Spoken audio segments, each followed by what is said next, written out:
están reservados por la misma palabra, guardados para el fuego en el día del juicio y de la perdición de los hombres impíos. Mas, oh amados, no ignoréis estos, que para el Señor un día es como 1000 años y 1000 años como un día. Vamos a detener nuestra lectura hasta este momento y vamos a analizar estos versículos uno por uno para, en primer lugar, darnos cuenta que si tú supieras que Cristo viene mañana, ¿cambiarías tus planes, tus prioridades, tus expectaciones? ¿Cuántas personas el otro día oí, por ejemplo, que un camión ahora en la nueva ruta, la nueva autopista que acaban de hacer de la Marquesa hacia Toluca, que son como 42 kilómetros, que te ahorran como 15, 18 minutos para no irte por la anterior? Se fue un camión, ya están prohibiendo la entrada de los camiones de redilas y los camiones grandes. Es una bajada impresionante. Bueno, no se calculó mucho, ¿verdad? Y el camión se fue contra la caseta y mató a la persona de la caseta, murió quemado junto con el chofer. Después vino otro accidente también y gracias a Dios que pues ya hicieron otro desviamiento, una desviación para los camiones y se le está prohibiendo a los que entren que ya no circulen por esa autopista. Lo que más me impactó fue que oí en el periódico que uno de los testimonios es que unos familiares de estas personas que murieron dijeron lo siguiente. Mi tío, una de las personas que murieron, estaba cuando salió de la casa y voy a hacer esto, construir esto, etcétera, etcétera. Y nos damos cuenta, uno de los familiares es cristiano, nos damos cuenta que así es la vida. Hoy vivimos, hoy en la tarde, hoy en la noche o mañana, ninguno sabe si vamos a amanecer. Nadie sabe. Todas las personas salimos al mundo y con proyectos y visiones y trabajo, etcétera, etcétera, cuando lo más importante es que todos estamos condenados, somos como una lista de reos condenados a muerte porque algún día tenemos que entregarle cuentas a Dios.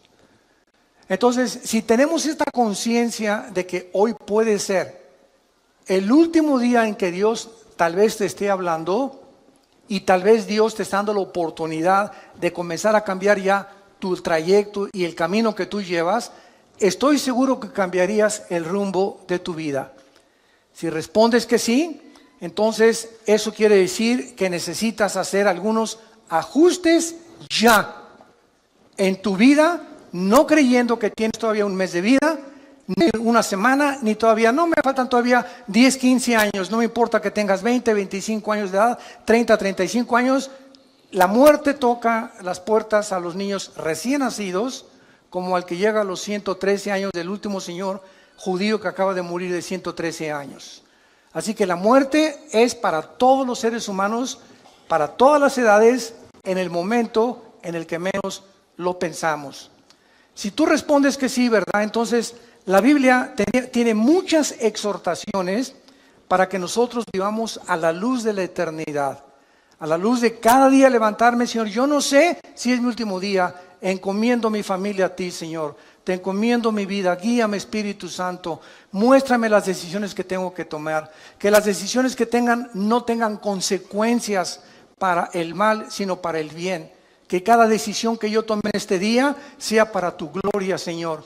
Cuando comenzamos a vivir con esta expectación de la eternidad, es cuando podemos comprender al rey David en uno de los salmos que oró a Dios y le dijo, oh Dios, enséñame a contar los días de tal manera que traiga sabiduría al corazón. Vean por ejemplo en Romanos capítulo 13, versículos del 11 al 14, la exhortación que nos hace el apóstol Pablo. Y esto conociendo el tiempo. ¿Cuál tiempo? El tiempo que es cortísimo de nuestra vida. Que ya es hora de levantarnos del sueño, porque ahora está más cerca de nosotros nuestra salvación que cuando creímos. La noche está avanzada y se acerca el día. Desechemos pues las obras de las tinieblas y vistámonos las armas de la luz. Andemos como de día, honestamente, no en glotonerías y borracheras, no en lujurias y lascivias, no en contiendas y envidia, sino vestíos del Señor Jesucristo y no proveáis para los deseos de la carne. Noten ustedes en el versículo 12 que la vida espiritual la compara el apóstol Pablo, guiado por el Espíritu Santo, con el día y la noche. Cuando llegan las 9, 10 de la noche, en el caso particular mío, yo a las 10:30 ya estoy roncando, ¿verdad? Tal vez 10:15, 10:30. Ya sé que es mi hora. Tengo esa disciplina de siempre tratar de dormirme esa hora. Y ya llegan las 5, 5:30, levantarme, porque ya salió el sol y tu cuerpo se acostumbra, ¿verdad? El metabolismo a los horarios donde tú estás viviendo. Bueno, de la misma manera, ¿saben ustedes a qué hora de la noche nos encontramos ahorita? Nos encontramos en el punto más oscuro de la humanidad, donde un loco que se llama Kim Jong en Corea del Norte está amenazando bombardear la isla de Guam, donde hay 163,000 personas, más de 12,000 soldados norteamericanos estacionados. Está amenazando bombardear Alaska y Los Ángeles. Está amenazando lanzar bombas contra Japón. Ya ahorita comenzó la evacuación de Corea del Sur, porque Corea está dividida en el norte y en el sur. En el sur están completamente, no son comunistas. En el norte, este hombre, Kim Jong, de 33 años, ¿verdad? Un jovencísimo, el gordito que tienes ahí arriba de tu cama. Este hombre, ¿verdad?, está tratando de recuperar Corea del Sur, amenazar Corea del Sur. En Corea del Sur hay más de 17,000 Marines o marinos Estados Unidos, y tienen un sistema ahorita, gracias a Dios, ¿verdad?, como escudo contra misiles, pero misiles Hwang-2, que no son los grandes, que viajan a más de 6,000, 7,000 kilómetros de distancia. Entonces, el mundo está ahorita así en una expectación impresionante. Anoche oí un noticiero que investigaron a los habitantes de Guam. Guam es una isla que está como a 2,500 kilómetros de Corea del Norte, entre Honolulu y Japón, en medio casi de Indonesia, Filipinas. Y fueron a la isla, una isla preciosa, ni siquiera sabía que existía esa isla. En muchos mapas ni aparece. Entonces tiene unas playas preciosas, pero está la estación más grande norteamericana de los portaaviones y de los aviones destroyers. Y comenzaron a entrevistar los periodistas a los habitantes de esta isla, preguntándoles: ¿cómo viven ustedes ahorita que saben que ustedes van a ser el primer blanco de este señor que ya amenazó que esta semana manda 4 misiles alrededor de la isla?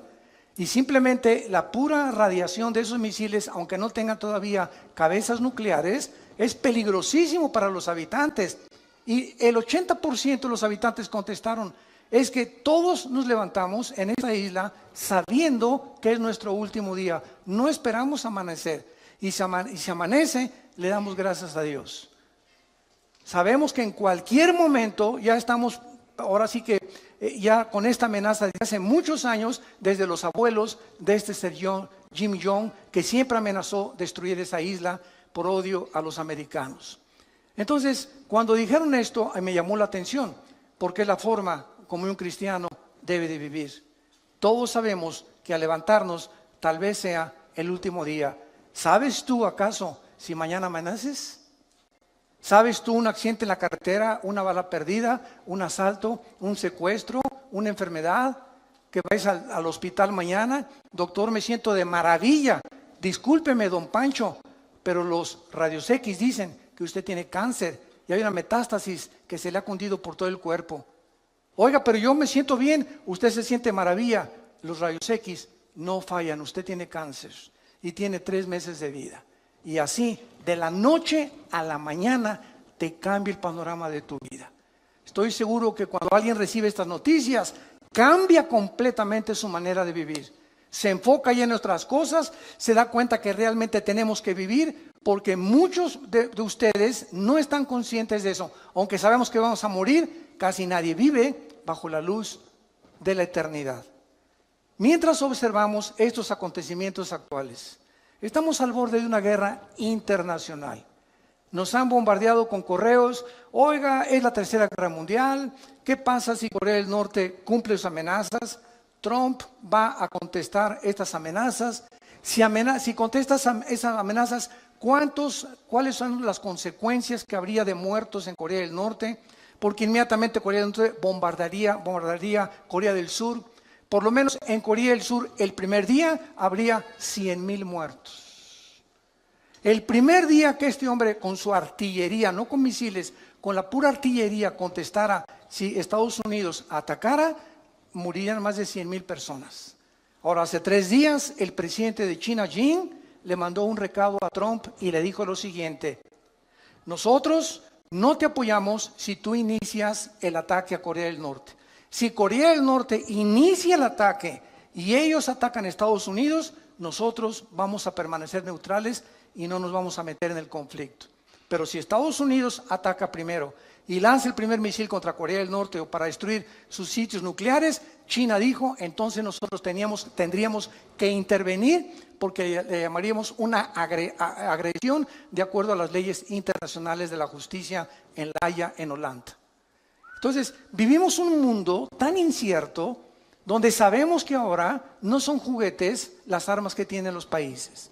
Rusia tiene una base nuclear en Venezuela, apoyado por Irán. Rusia tiene bases navales en Siria y está defendiendo Siria junto con Irán y con Turquía para que Estados Unidos no entre al Medio Oriente otra vez. El Medio Oriente está siendo convertido en el Islam por el califato, donde esperan al Mahdi, al Mesías, que nosotros le llamamos Jesucristo. Y el Medio Oriente está como una olla hirviendo, sabiendo en la Biblia que ahí, en esta zona geográfica del Medio Oriente, estallará la Tercera Guerra Mundial, que en Apocalipsis 16, del 12 en adelante, se llama el Armagedón.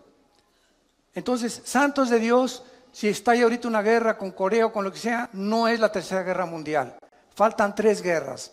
Una antes de que venga Cristo en el arrebatamiento, y va a haber 2 guerras o 3 a lo más durante el periodo de la tribulación. Simplemente en el 4º sello, Apocalipsis 6 del 5 en adelante, 1/4 parte de la humanidad va a morir. En la 5ª trompeta, 1/3 parte de la humanidad va a morir. Y cuando venga la guerra del Armagedón, si no viene Cristo y desciende con nosotros en la tierra, nos auto extinguiríamos. La raza humana se autodestruiría del odio tan grande que existe en el mundo.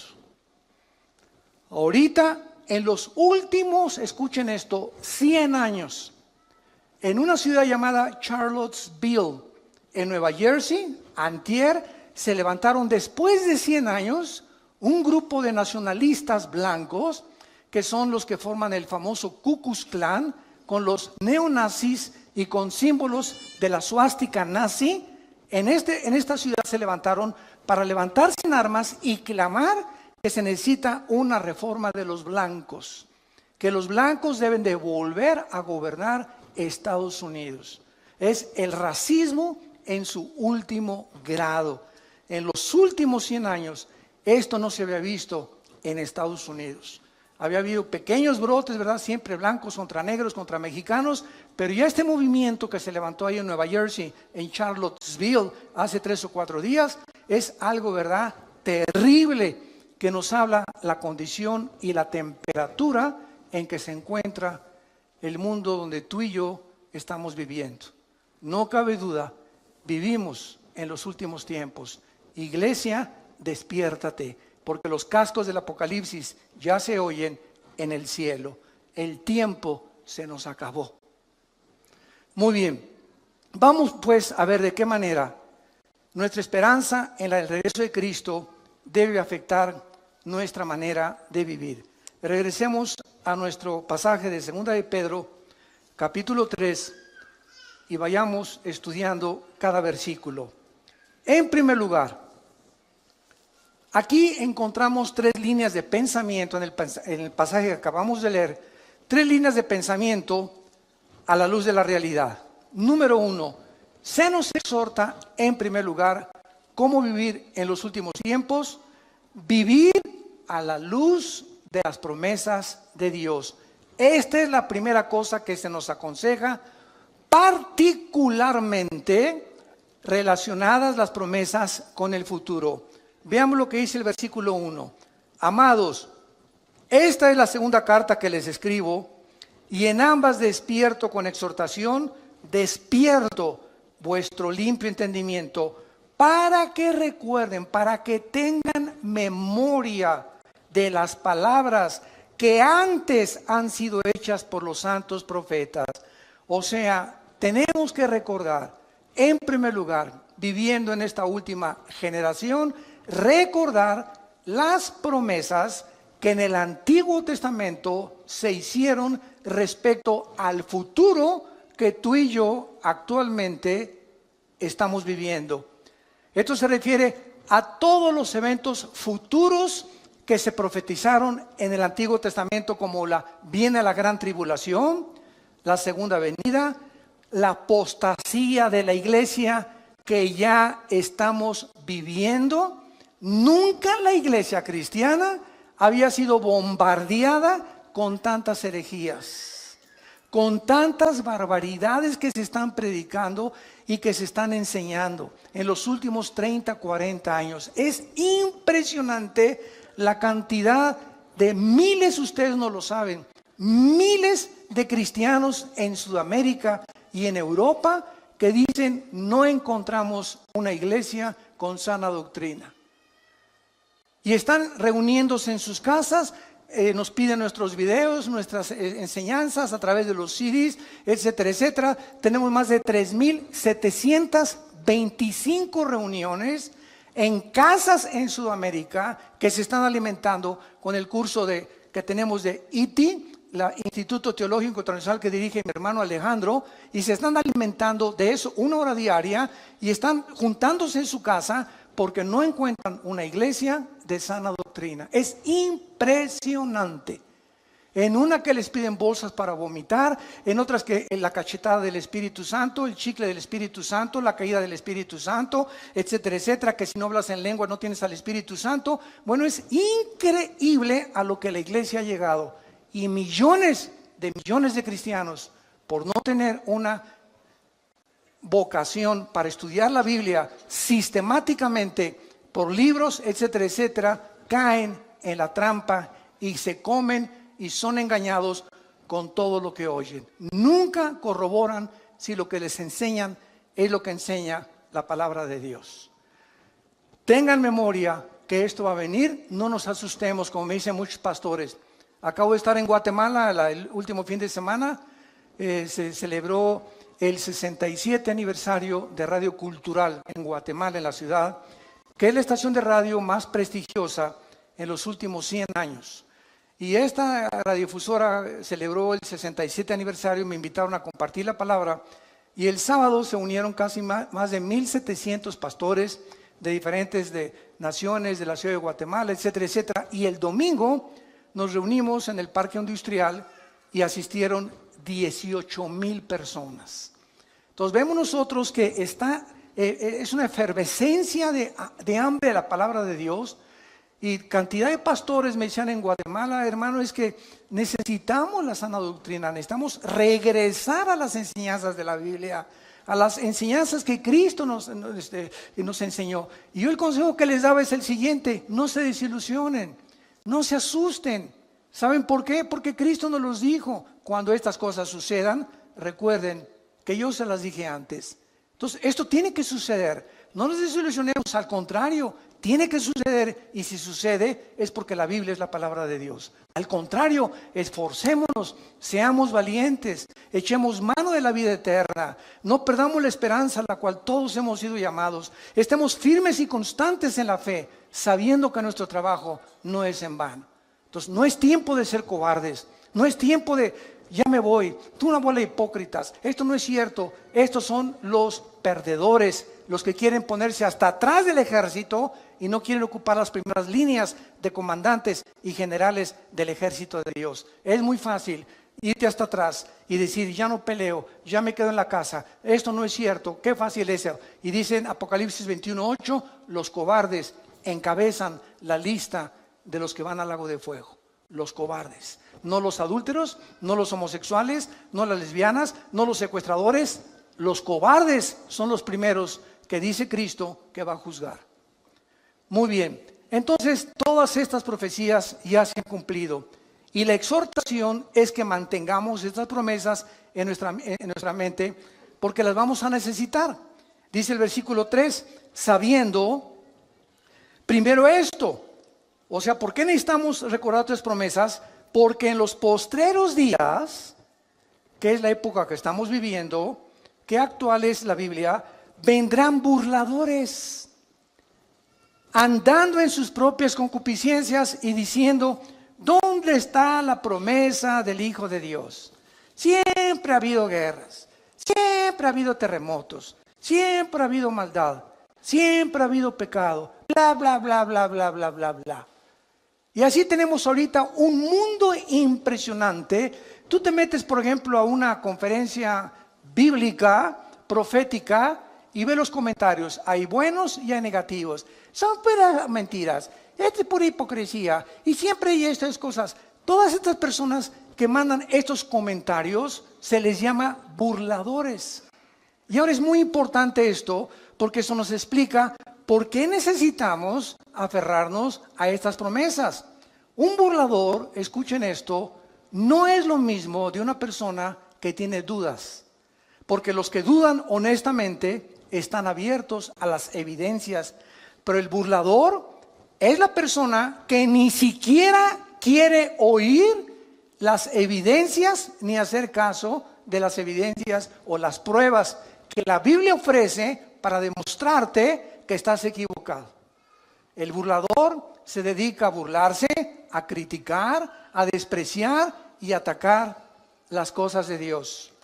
En el Salmo 10, en el Antiguo Testamento, David escribió lo siguiente, versículos del 3 al 5. Salmo 10, del 3 al 5. Porque el malo se jacta del deseo de su alma, bendice al codicioso y desprecia a Jehová. El malo, por la altivez de su rostro, no busca a Dios. No hay Dios en ninguno de sus pensamientos.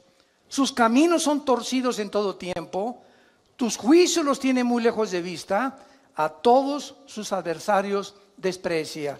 Y en el capítulo 14, versículo 1, dice David, dice el necio en su corazón, no hay Dios.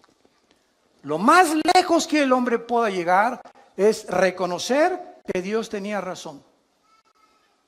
Y a partir de ese punto ya no llegas más lejos sin Jesús en tu vida. Entonces es importante, ¿verdad?, darnos cuenta que por qué actúan estos burladores de esta manera. Regresamos a nuestro pasaje 2 de Pedro.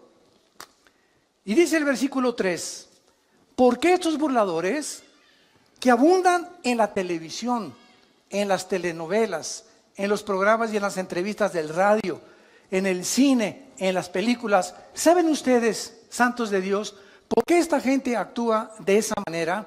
Burlándose, despreciándose, riéndose, haciendo mofa de las cosas espirituales. Nos lo dice el versículo 3, porque andan según sus propias concupiscencias.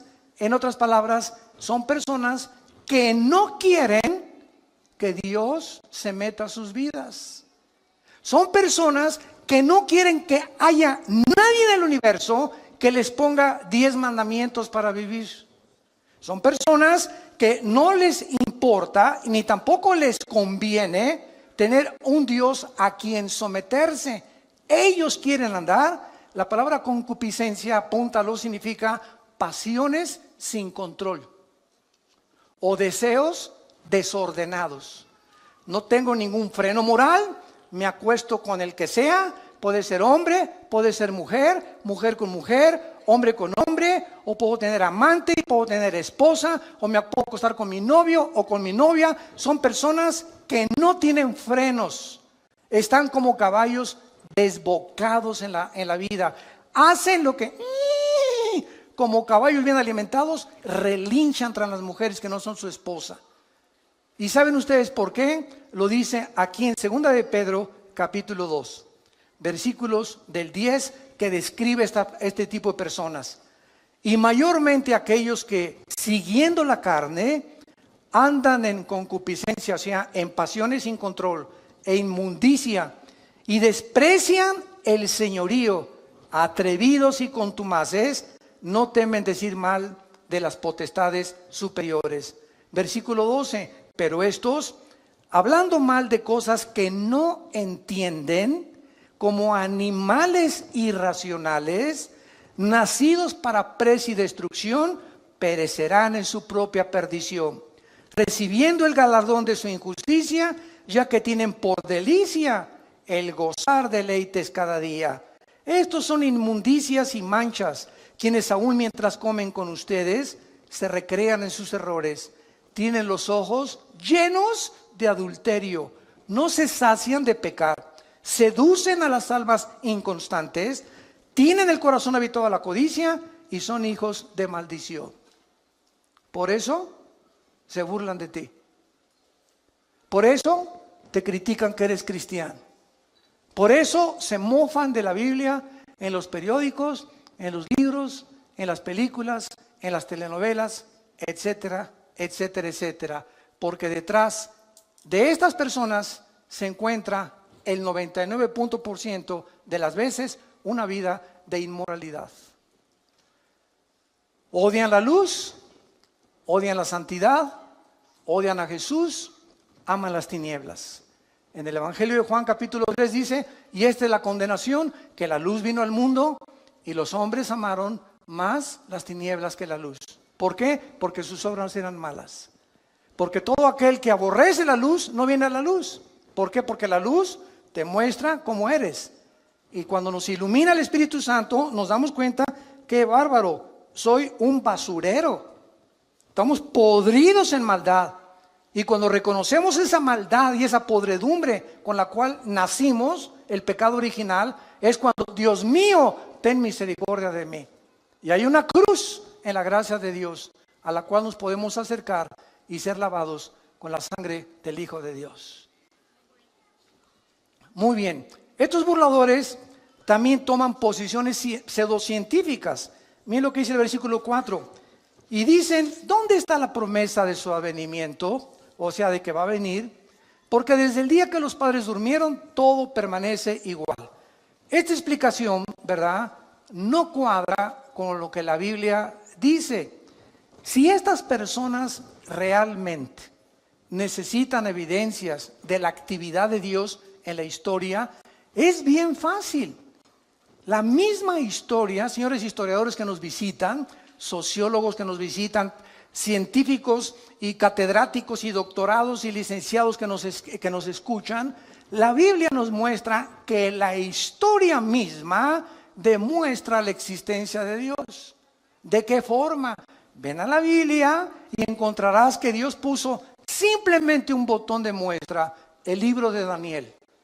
En el libro de Daniel, Dios le recuerda hace 2600 años al profeta Daniel el orden exacto en el que iban a transcurrir todos los imperios gentiles hasta la segunda venida de Cristo, en la famosa estatua del sueño que tuvo el rey Nabucodonosor.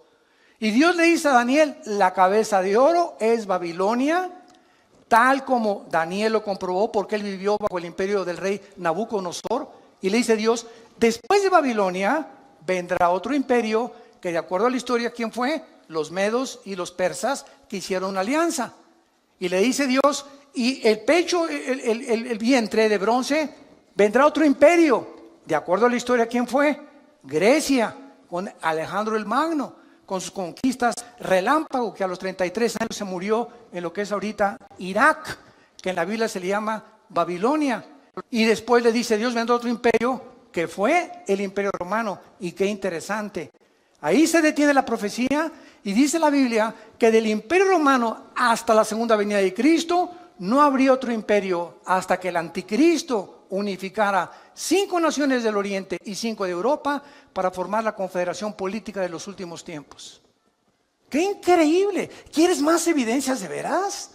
La misma historia nos muestra que solo Dios pudo poner en orden la cronología de los imperios y los gobiernos de toda la historia. Solo Dios lo pudo hacer.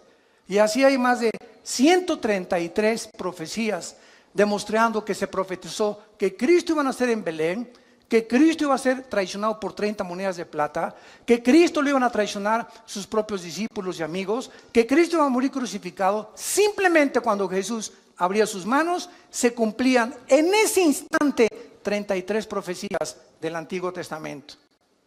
Amados, tengan memoria de las promesas del Antiguo Testamento, porque van a enfrentar en los últimos días muchos burladores. Mucha gente ignorante, hablan lo que no conocen. Como un tonto, ¿verdad? Que tuve un debate con él en la televisión hace no mucho tiempo, me comenzó a insultar y llegó el momento en que me dijo, mire, es más, me dice, yo no creo que ni siquiera Cristo haya existido. Y esta persona tenía 2 títulos universitarios. Se atrevió a decirme, es más, yo creo que ni Cristo resucitó, que Cristo, no existió. Simplemente me volteé, ¿saben lo que le dije? ¿Me puede decir qué fecha es ahora? 10 de mayo de 1997. ¿Y desde cuándo está usted contando 10 de mayo de 1997? Y se quedó así. Y le contesta el moderador, burro, desde que nació Jesús. La misma historia, y cuando vino Cristo revivió la historia. Y fue tan impactante la entrada de Jesucristo a la historia que contamos antes y después de Cristo. No antes y después de Buda, ni de Mahoma, ni del Dalai Lama, ni de tu padrino Walter Mercado. Fue tan impactante la entrada al escenario mundial del Hijo de Dios que la historia se dividió. Dije, ¿desde cuándo cuentas 1997? Cabeza de ostión. Impresionante, hablan tantas barbaridades, tantas tonterías. Bueno, así es como está el mundo. Tengamos memoria de esto porque se viene más y más y más la crítica y la oposición. Entonces, como decíamos, también toman posiciones pseudocientíficas. O sea, hasta toman pasajes bíblicos para apoyar sus ataques y hacer sus argumentos disque más válidos. Simplemente estas personas les recordamos la historia y te contestan, ay, pues yo no había leído el libro de Daniel. Entonces no hables si no conoces lo que estás diciendo. Yo no puedo tener un debate con un filósofo, por ejemplo, del tipo de Rousseau, o los que siguieron la filosofía de Rousseau, que el hombre es básicamente bueno. Yo no puedo meterme a su ideología si no conozco lo que él me está presentando, porque al meterme yo en lo que yo no conozco, él me puede contraatacar, porque él sí lo conoce. Entonces, si yo tengo un debate con una persona, tengo que conocer sus debilidades de la ideología que me está presentando, combatirla y presentarle las mías. Y escuchen esto, el 90% de las veces que tú alegas con tu maestro de escuela, con un científico o con cualquier persona atea o agnóstica, no conocen la Biblia. No conocen más que son leyendas, esto y el otro, puras tonterías, pero nunca, jamás han checado ni estudiado de una forma sistemática las evidencias y sobre todo las profecías. Entonces, te hablan lo que nunca han oído. ¿Quién te lo dijo? Mi maestro en la preparatoria. ¿Quién te lo dijo? Mi maestro en la universidad. ¿Quién te lo dijo? Lo leí en la revista Duda. Con razón tienes las dudas que tienes, compadre. Vemos nosotros, ¿verdad? Claramente que cuando leemos, por ejemplo, el libro del Génesis, miren, ya sin ir tan lejos, por el amor de Dios, Virgen del Socorro. Hasta 1860 se descubren las leyes de la herencia por Gregorio Mendel. Hasta 1860 se descubren las leyes de la herencia por Gregorio Mendel. Cuando comienza a hacer experimentos con chicharitos y se da cuenta que hay algo que se transmite y que se hereda. Y ahí se paró la investigación y tuvieron que pasar casi 100 años hasta 1954, el siglo pasado. En 1954 le dan el premio Nobel de Medicina a Dr. Watson y al Dr. Samuel Crick, porque descubren la hélice del ADN, del ácido desoxirribonucleico. Hasta 1954 los investigadores comienzan a penetrar en el ADN y a descubrir que en cada una de las células que tiene el cuerpo humano y todas las cosas vivientes que existen, el cuerpo humano tiene trillones de células. Y en cada célula que tenemos, escuchen esto, en cada célula hay 500 enciclopedias británicas escritas. ¿Me escuchaste? La información que tiene el ADN en cada célula equivale a 500 enciclopedias británicas. Con 4 letras nada más. Y en esa información inteligente que cada célula tiene, está escrito tu color de ojos, tu color del pelo, mi color de piel, nuestra estatura, todas las características que tenemos y venimos heredando desde Adán y Eva. Abuelos, bisabuelos, tatarabuelos, todo se encuentra en cada célula. Entonces, el ADN y el código genético que tengo yo en mis células, le sacan una a Chita, y cuando examinan el ADN de Chita, no corresponde al ADN que yo tengo. ¿Qué significa esto? Que cuando se mezcla un perro con un gato, un burro con un caballo, un león con una cebra, el ADN impide a través de los aminoácidos de la biología que haya una mezcla de especie contra especie, porque entonces se rompe el patrón que Dios estableció desde el Génesis, como lo vamos a ver, capítulo 1, versículos 12 y 13, que todo tiene que ser de acuerdo a su género y a la forma en la que tienen ellos su desarrollo, como las frutas, los animales y nosotros los seres humanos. Cuando se cruzan dos especies, nacen híbridos. Cruza un caballo con una burra y ¿qué nace? Una mula. Y cuando la mula la quieres volver a cruzar, no puedes porque es híbrida. Se rompió las leyes escritas casi 4000 años antes que Gregorio Mendel, papá.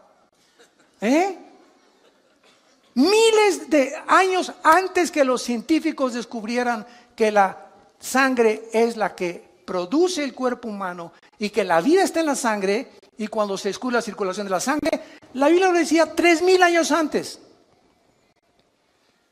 Antes que se descubriera la proliferación bacteriológica en el mundo, de que si tú haces popó en la calle, o un perro hace pipí, o tu hijo hace pipí en la banqueta, o un perro, aunque el mundo es invisible, todas las bacterias, ¿verdad?, se elevan, y las amibas y todo, y la puedes tú respirar y te pueden entrar a tu organismo. Miles de años antes de que se descubriera que existen bacterias invisibles, hasta que se descubrió el microscopio, Dios le dijo a Moisés: Moisés, dile a la gente en el libro del Éxodo que cuando hagan popó, excremento, lo entierren y lo tapen. Dios comenzaba a dar las leyes de la higiene antes que la ciencia las descubriera. Y así podemos seguir con cientos de ejemplos, evidencias históricas, evidencias de higiene, evidencias biológicas, genéticas, arqueológicas, químicas, del área de la disciplina que tú quieras. La Biblia es la palabra de Dios. Los cielos pasarán, pero esta palabra permanecerá para siempre.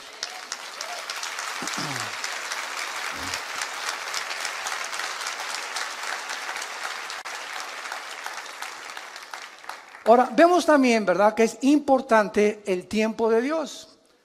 Porque esta es la pregunta que también dicen: no todas las cosas han sido igual, siempre ha habido guerras, etcétera, etcétera. Es verdad, siempre ha habido guerras. Es más, el Instituto para la Investigación de la Paz en Suecia, Estocolmo, ¿sabe lo que dictaminó hace algunos años? El Instituto para la Investigación de la Paz en Suecia, Estocolmo, que de los aproximadamente 6000 años de historia que el ser humano tiene, solamente han habido 25 años de paz. En 6000 años el ser humano solo ha tenido 25 años sin guerras. ¿Qué significa esto? Que la historia del ser humano es guerra tras guerra, generación tras generación, por nuestras pasiones, la codicia. Quiero tu terreno, quiero conquistar esa área geográfica, quiero tener esta colonia aquí. Los franceses, los ingleses, los austriacos, los judíos, los árabes, etcétera, etcétera. Todo el mundo siempre ha estado en continua guerra. Hace algún tiempo, tengo aquí las palabras de uno de mis autores favoritos, C.S. Lewis. Fue profesor de la Universidad de Oxford. Y en 1939 C.S. Lewis, consigue sus libros. La grandeza del cristianismo, el problema del dolor. Bueno, es increíble mente científica y fue el más grande ateo de Inglaterra. Y siendo el más grande ateo de Inglaterra, se convierte C.S. Lewis y comienza a escribir, no sabes, la literatura más profunda que existe científica cristiana. Y en 1939, C.S. Lewis, cuando la Segunda Guerra iba a comenzar, escribió esto. Y dijo así: la guerra no crea ninguna situación absolutamente nueva. Simplemente agrava la situación permanente humana para que no la ignoramos. La vida humana siempre ha sido vivida en la orilla de un precipicio. Estamos equivocados cuando comparamos la guerra con la vida normal. La vida nunca ha sido normal. Cuando explotó la Segunda Guerra, ¿de qué nos extrañamos? En otras palabras, siempre ha habido guerras. Es la condición permanente del ser humano. Si no hay guerras, buscamos la manera de pelearnos. Y llegamos al precioso siglo XXI. Y la luna, y los descubrimientos tecnológicos, internet desde los 90s, y los satélites de comunicación, iPad, IQ, chips, bla, bla, bla, bla, bla. Aladín y la lámpara maravillosa. El ser humano ha llegado con la tecnología, etcétera, etcétera. Y ayer acabo de leer las últimas palabras del fundador de Apple, Steve Jobs, que muere de cáncer antes de los 50 años. A los 40 años llegaron con Steve Jobs y le dijeron, el fundador de Apple, de las compañías más prestigiosas que cualquiera pudiera decir: yo quisiera poder llegar a los descubrimientos y una multimillonaria fábrica y productora de los artículos que conocemos actualmente en el mercado. Y cuando tenía 40 años, Steve Jobs le pronosticaron cáncer y le dijeron, cúrate por medios científicos, y dijo que no. Él quería que lo curaran los hindúes con magia. Y entró en el área del ocultismo. Y antes de morir, él dijo, ¿verdad? Lo que he descubierto antes de morir es que no he disfrutado nada. Lo más precioso de la vida es tu familia. Disfruta tu familia. Es el tesoro más grande que podamos nosotros tener. Nunca mencionó a Dios. Murió como un palillo el pobre hombre en un hospital sin haber jamás podido disfrutar su dinero. Y los últimos 7 años murió con una neurosis excesiva, donde explotaba y se enojaba y corría a todos sus empleados porque la mosca voló. Qué vidas tan trágicas de personas que alcanzaron el éxito, pero se dieron cuenta que sin Dios nos echa a perder la vida. Por la maldad con la cual nacimos y porque enfocamos nuestros talentos y nuestros dones en cosas que no tienen permanencia eterna. Entonces, el tiempo es importante, como cuando comenzamos esta conferencia. Tú no sabes si mañana vas a morir. Tú no sabes si esta tarde te ha hablado Dios por última vez en tu vida. No lo sabes ni lo sé yo. Y ante la luz y la expectación de estas cosas, analicemos nuestra vida si estamos en la fe. Examinémonos realmente si realmente tenemos a Cristo como nuestro Salvador, si estamos caminando con Él. Hace algún tiempo, les conté una vez, estaba ya a la salida de un desayuno en México y me alcanza en el elevador un señor y me dice, oiga, usted es el que acaba de exponer la conferencia, a sus órdenes. Le dije, me dice, usted debe saber muchas cosas, ¿verdad? Usted es teólogo. Le dije, sí, efectivamente, tengo 2 doctorados y una licenciatura en teología. Me dice, bueno, pues con esos títulos que usted tiene, me puede responder esta pregunta. Le dije, dígame usted, ¿por qué Dios no mata al diablo? Y me dice, no se quedó ahí, y me dice, porque Dios es todopoderoso, ¿verdad? ¿Qué dice usted? Amén, amén, Dios es todopoderoso. Entonces, si Dios es todopoderoso, ¿por qué no mata al diablo? Y déjame decirle antes que me conteste, y si no lo mata es porque no es misericordioso ni es amor. Fíjense usted la pregunta que me hizo, ¿no? Entonces yo le contesté y le dije, dele gracias a Dios, porque si Dios acabara con el mal ahorita, comenzaría con usted.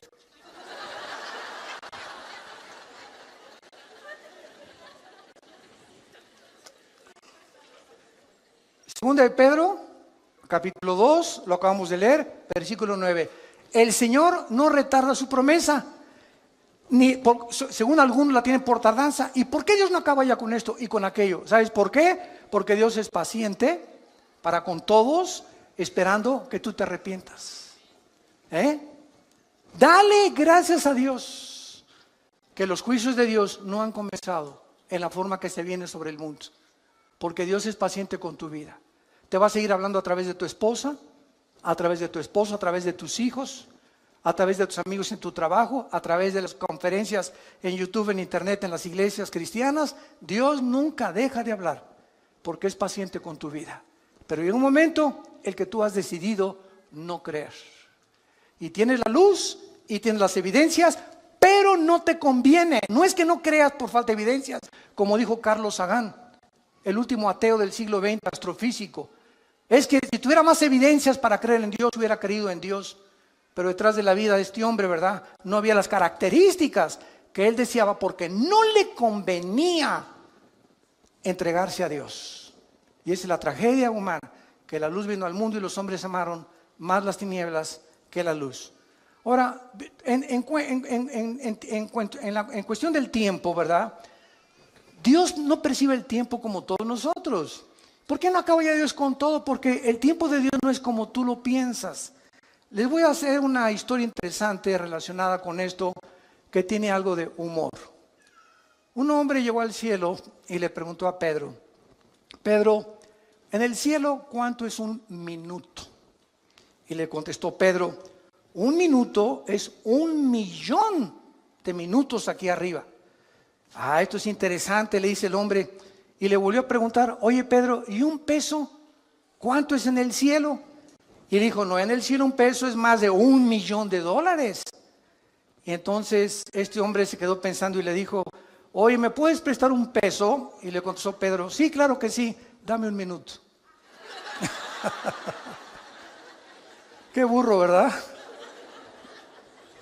Así es. Dios está fuera de nuestras 4 dimensiones, y para Él un día es como 1.000 años, dice el Salmo 90. Entonces Él no está de acuerdo, ¿verdad?, en el tiempo como nosotros, como transcurre aquí. Aquí el planeta gira sobre su eje en 24 horas, se traslada alrededor del Sol en 365 días, que hace un año. Pero Dios está fuera de nuestra galaxia. Él está fuera de las 4 dimensiones. Tú y yo vivimos en 4 dimensiones. Dios es un ser extradimensional. Entonces Él enfoca y todas las cosas las ve completamente diferente a nosotros. Y cuando estemos en el cielo, después de que veamos lo que nos espera y las bendiciones que vamos a tener, y qué Disneylandia, ni qué Reino Ventura, ni qué Riviera Maya, ni Honolulu, ni qué nada. Cuando estemos ahí en el cielo, vamos a ver nuestro pasado y todo lo que sufrimos, 50 años, 60 años. Mira, en tus 60 años que has sufrido, desde que tú naciste no fueron puro sufrimiento. Cálmate, ya le ganaste a Job.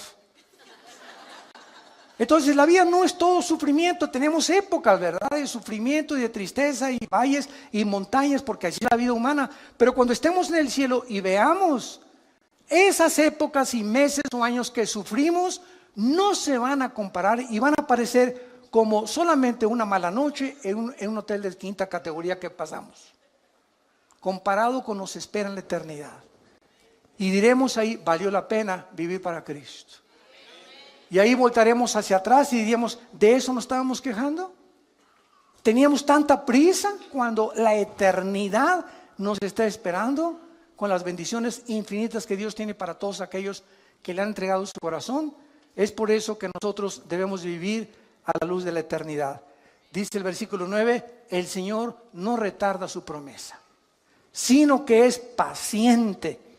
Muchos la tienen por tardanza. Ay, ¿cuándo viene Jesús? Ay, que se acabe todas estas cosas. Desde tu perspectiva del tiempo y desde mi perspectiva del tiempo, elevemos nuestro corazón y nuestra alma a Dios. Pidámosle que nos dé sabiduría para vivir la corta vida que tenemos, y empleemos todo lo que nos falta por vivir para la gloria de su Hijo Jesucristo.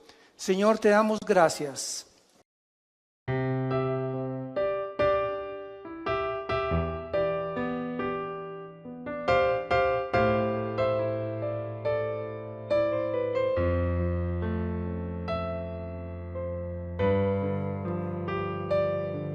When my heart is heavier, I remember that I have got someone like you in my life.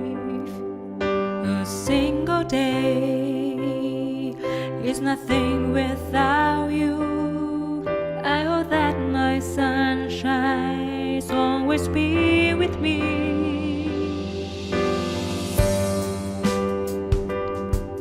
Complete me and my being.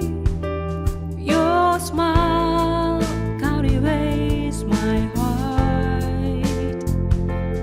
I am so not me when you look at me. I forget what I really had to say. This is the magic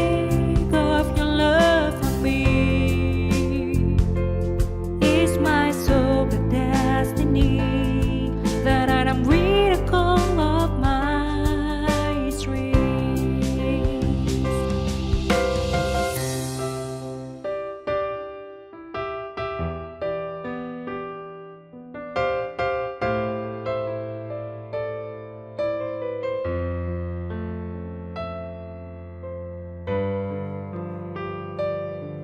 When my heart is heavier, I remember that I have got someone like you in my life. A single day is nothing without you. I hope that my sunshine always be with me.